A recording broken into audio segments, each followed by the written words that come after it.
Assalamu alaikum wa rahmatullahi wa barakatuh. Dear viewers, welcome to a new episode of The Qur'an and Science. With you, Tamer Momtaz. Welcoming our professor, Dr. Zagloul Al Naggar, Head of Committee on Scientific Facts in the Glorious Qur'an, Supreme Council on Islamic Affairs, and our dear friends, Brother Fuad and Brother Mustafa. In this episode, we'll be speaking about the emitted and reflected light. But before we go on with this, we'll first hear a recitation of the ayah number 5 from Surah Yunus, the verse that deals with our topic. هو الذي جعل الشمس ضياء والقمر نورا وقدره منازل لتعلموا عدد السنين والحساب.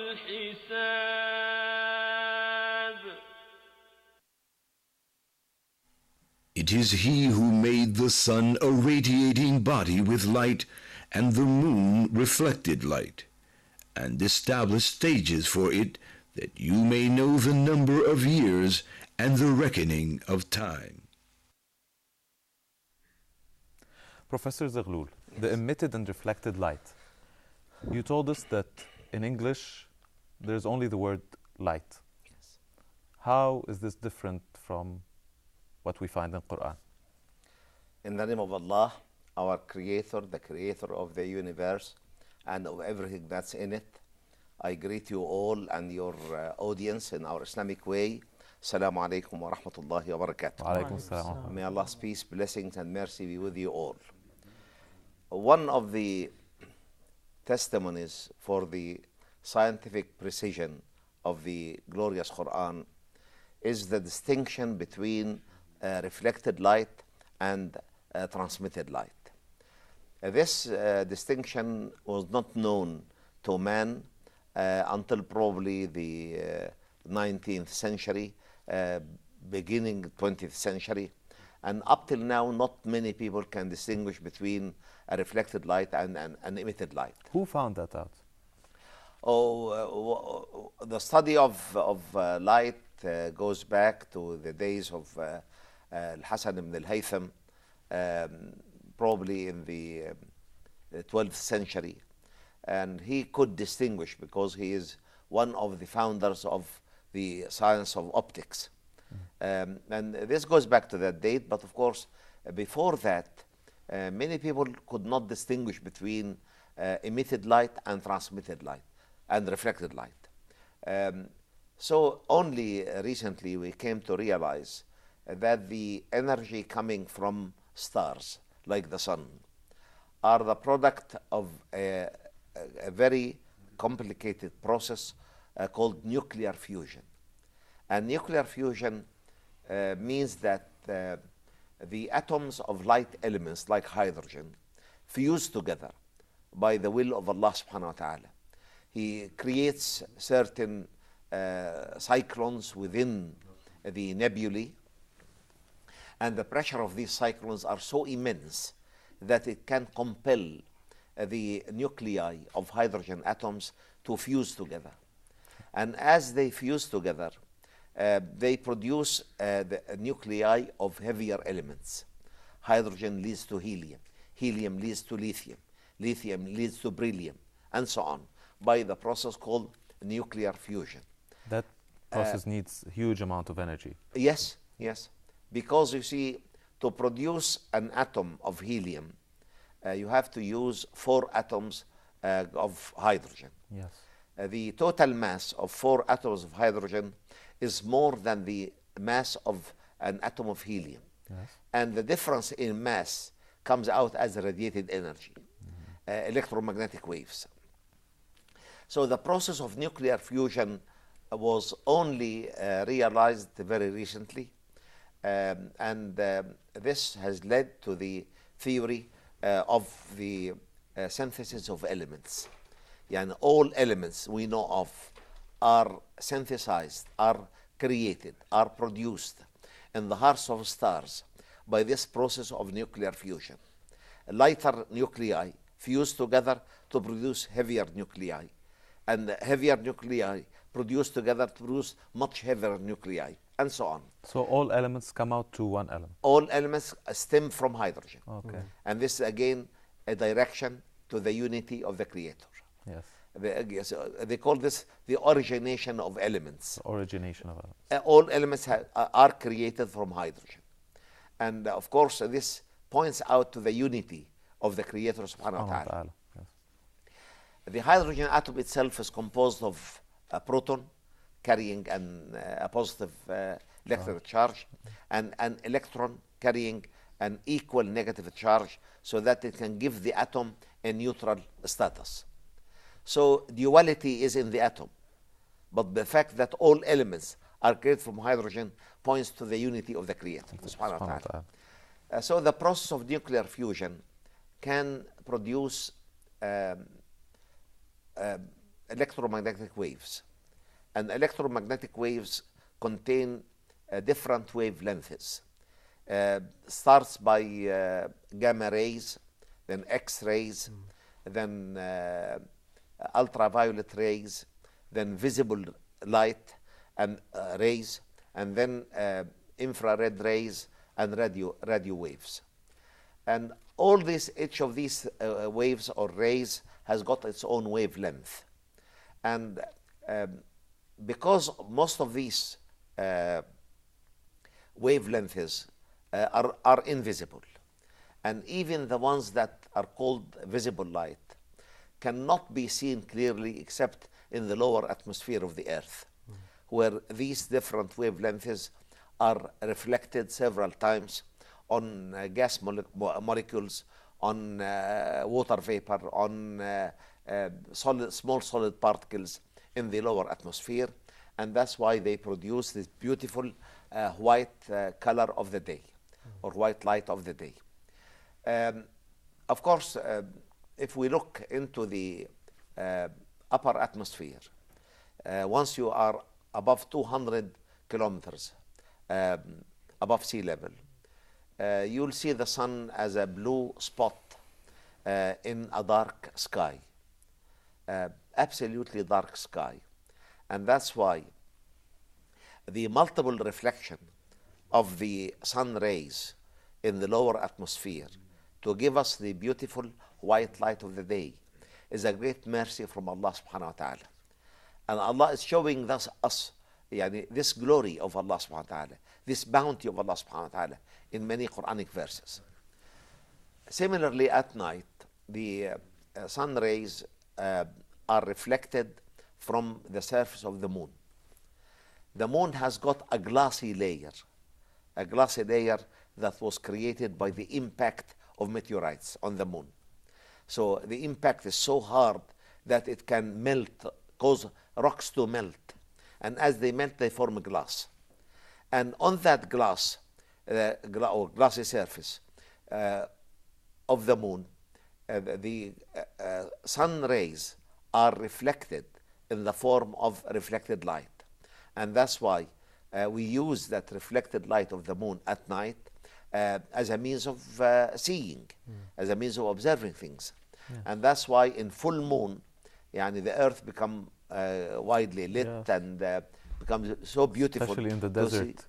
To see the light of the moon in the middle of the night. So mainly the moon acts like a mirror. It acts like a mirror, exactly. As a mirror, exactly. And of course, up until this present time, not many people can differentiate between an emitted light and a reflected light. Even in English, both are called light.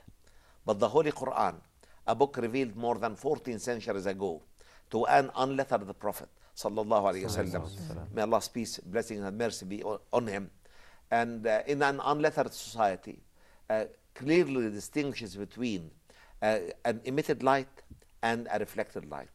And that's why it reads here in the Quran, in Surah Yunus, هو الذي جعل الشمس ضياء والقمر نورا.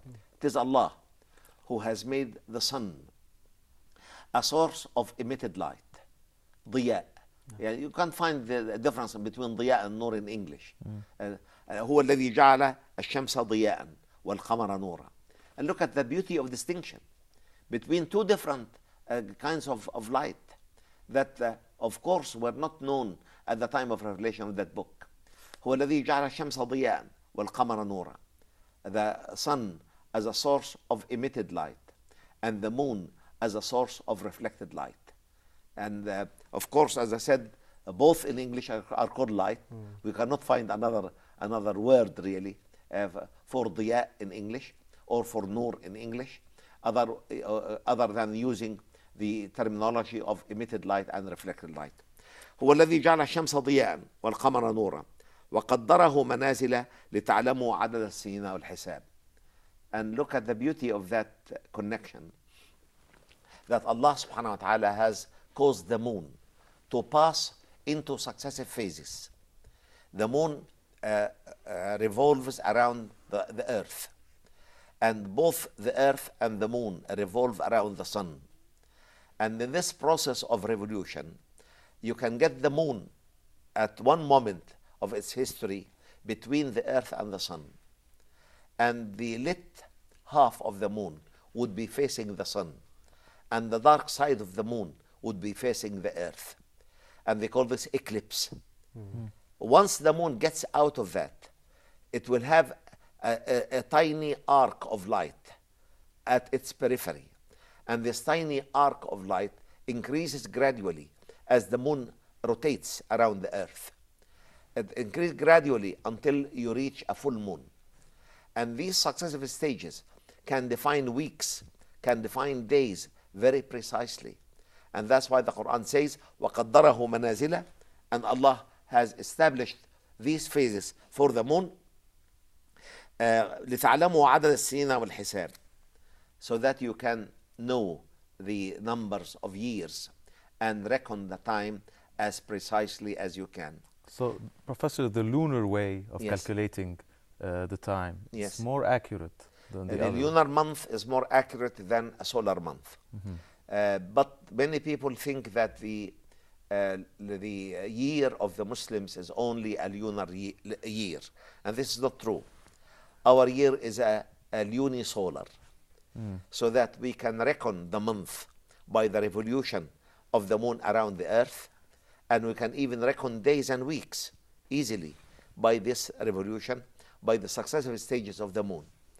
But as the moon and the earth are revolving around the sun, they see the sun in every month within a constellation, a particular constellation of stars.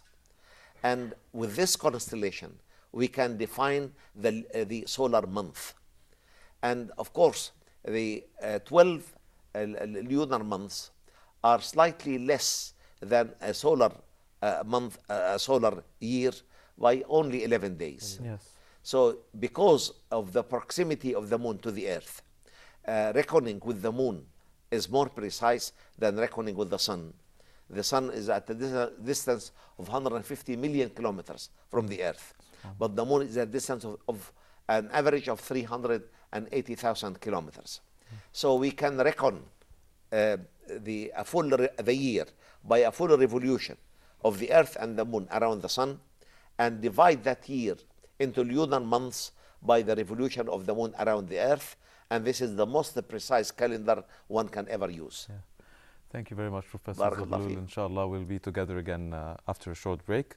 Thank you.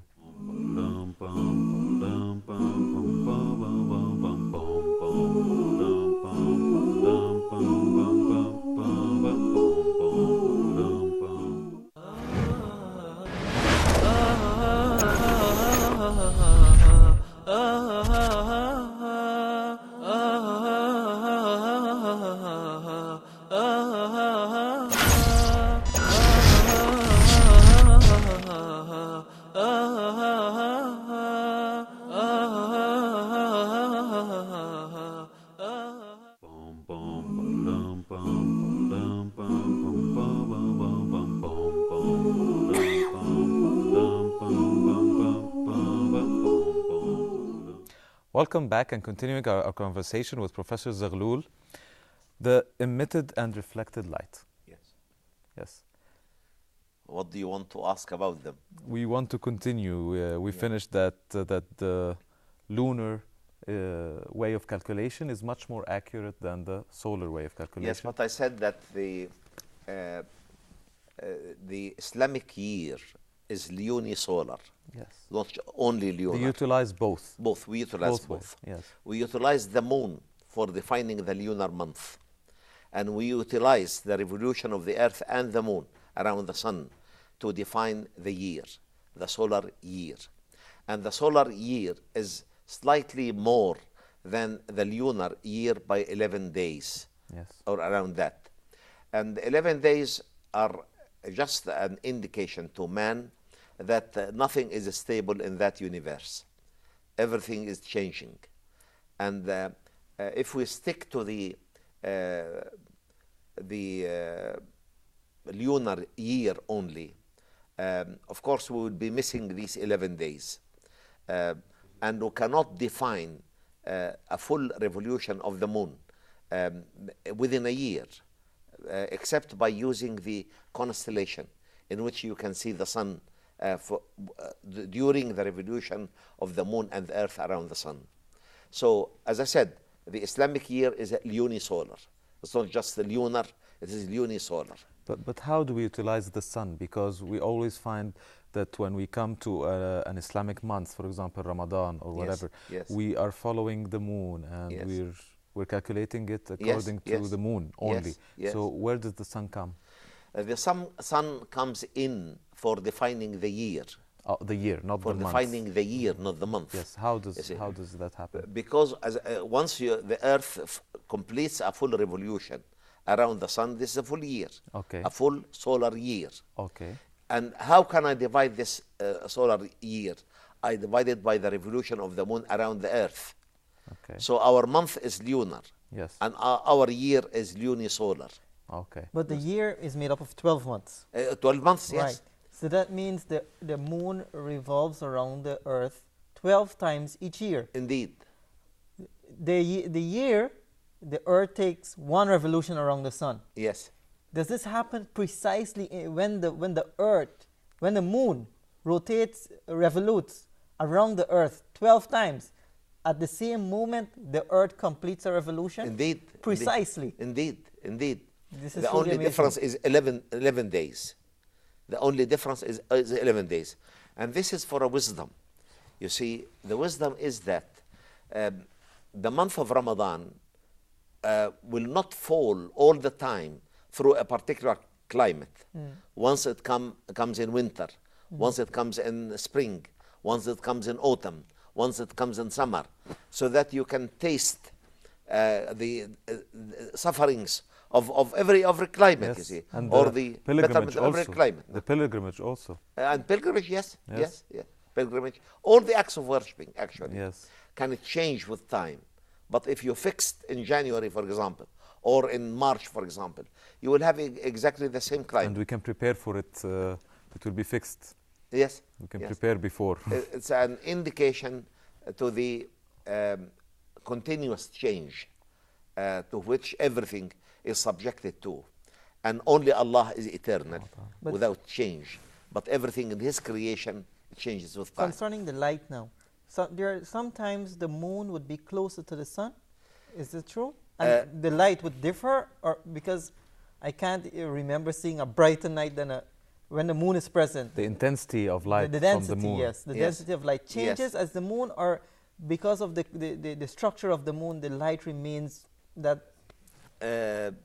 Not because of the structure of the moon. Before I answer this question, you raised a beautiful point just a few moments ago. You said the number of months in the year have always been 12. Yeah. And this is a very important point because it's mentioned in the Holy Quran إن عدة الشهور عند الله 12 شهرا في كتاب الله يوم خلق السماوات والأرض. So the Quran is emphasizing the fact that the number of months in a year has always been 12 from the moment of creation until the end of this universe. And this was due to the counting the amount of revolution of the moon in one revolution of the earth. No, not for that. What I mean is that this fixation of the number of months in the year, although, as I mentioned in another episode, the number of the days at the very early creation of the earth was much greater than the number of days today.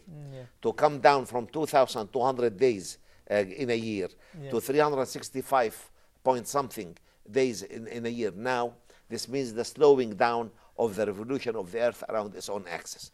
But due to this slowing down, does it change the amount of days? No, it doesn't change. But what I mean is that although the rate of revolution of the earth around its own axis is changing, yet the speed of revolution of the earth around the sun is fixed. Okay. No, You see, subhanallah. and this is for a wisdom, because what defines the number of months per year is the distance of the earth from the sun. And this distance determines the orbit in which the sun revolves around, the earth revolves around the sun. If this distance was slightly lesser, we would have been burned by the sun rays. If it was slightly Farther. further, we would have been frozen to death. So really, out of the wisdom of Allah subhanahu wa ta'ala is that He has fixed the distance of the earth from the sun. But the moon is drifting away from the earth at the rate of 3 centimeters per year. And this means, logically, that time will come when the sun swallows the moon. And the Qur'an says in one of its established verses, وَجُمِعَ الشَّمْسُ وَالْقَمَرُ, as a sign of akhirah. وَجُمِعَ الشَّمْسُ وَالْقَمَرُ. So the moon is moving towards the sun. The moon is moving towards the sun at the rate of 3 centimeters per year. And this has been calculated precisely using highly sophisticated equipments. And that's why, logically, scientists anticipate that the sun has to swallow the moon. The moon has to be swallowed by the sun. But like that, Professor, some other scholar will tell you then you can calculate when. No, no, you cannot calculate because, as I said, Akhirah has got its own laws and its own conditions. Akhirah comes suddenly. It does not rely on the universal laws of this life. Yes. You see, the Akhirah it comes by a divine decree, be and it will be, come and it will come. So again, when I publish this, the fact that the moon is drifting away from the sun, and this is a testimony to the fact that the sun will definitely swallow the moon. Somebody wrote to me, this means that you can calculate Akhirah. I said, I cannot calculate Akhirah. Akhirah, the sun will not swallow the moon by this process. But Allah has left that process for us so that we can believe in the reality of the fact that a time will come when the sun will swallow the moon. Yes. There's another verse I just remembered right now in Surah Ahl al-Kahf, the people of the cave. Yes. When Allah subhanahu wa ta'ala said that they stayed inside the cave 300 years and they have increased 9. Yes. Can you reflect on this, please? You see, this is again a very beautiful point about the scientific precision of the Holy Quran, and a point that can testify to what I have just said now, that the Muslim year is lunisolar. It's not just only lunar, because 300 solar years equal exactly 309 lunar years. And ولبثوا في كهفهم 300 سنين وازدادوا 9. So if you count years, this way or you count that way, it's exactly the same. Either or. So 300 solar years equal exactly 309 lunar years. And this again a reflection of the scientific precision of the glorious Quran. But in the Quran, is Allah subhanahu wa ta'ala guiding us towards calculating using the lunar method? Oh, definitely. Definitely. Yani all these notions about the precision of everything in that universe. And when it says, even in this verse, الذي جعل الشمس ضياء والقمر نورا وقدره منازل لتعلموا عدد السنين والحساب. Can it be more clear than this? And He has made this as a sign for you so that you can reckon time and calculate your years precisely. Cannot be by accident. Cannot be by accident. Nothing by accident. No, Nothing no by way. accident. And the verse ends by saying, ما خلق الله ذلك إلا بالحق. Allah has not created this except in absolute truth, absolute righteousness, absolute truth. ما خلق الله ذلك إلا بالحق ويفصل الآيات لقوم يعلمون. Allah is detailing these verses for people who know. Who know what? People of knowledge. Of knowledge. People of knowledge. Yes. Scholars and scientists and Yes. and Yes. It's as if mainly these people will understand these verses. Well, you see, Islam is advocating seeking knowledge Yes. through the Holy Quran and through the Sunnah of the Prophet sallallahu alaihi wasallam. We find many verses that exalt knowledge and honor seekers of knowledge. And Quran says, هل يستوي الذين يعلمون والذين لا يعلمون? Can they be equal? Those who know and those who do not know, they cannot be equal. And of course, the Prophet sallallahu alaihi wasallam, in many sayings of his sallallahu alaihi wasallam, has encouraged Muslims to seek knowledge throughout their existence, because it's only through knowledge that you can study that universe and can reflect on the greatness of your Creator and reflect on some of the qualities of that Creator who has created this vast, immense, orderly universe according to a fixed plan of His, and nothing is chaotic, nothing is out of order, everything is running for billions of years. The moon is revolving the earth and moon revolving the sun, the solar system revolving around a center of the galaxy, and the galaxy is revolving around center of a galactic group or a galactic concentration, and so on. So everything is precise, everything is very carefully calculated, everything cannot go out of this order, otherwise the whole thing will collapse. But the sun's light, the moon reflects the sun's light. Is there any other star the moon can pick up the light from? For example, is there any star that has the power as the sun? Oh, definitely. There are stars much larger than the sun. We call them the supergiants. And the supergiants, out of the mercy of Allah subhanahu wa ta'ala, They're very far away. They are very far. Because if they are close to us, they would burn us. So they different also groups, they can't reach, the rays cannot reach the moon. The rays cannot reach the moon from the giant stars. It may reach the moon, but of course it will not affect the light of the moon as Like the the sun sun. affects it. Why is that? Why is that? I beg pardon? Why is that? Because of the vast distances. Yes. Okay. You see, the nearest star to us after the sun is 4.3 light years, and the light year is 9.5 million kilometers.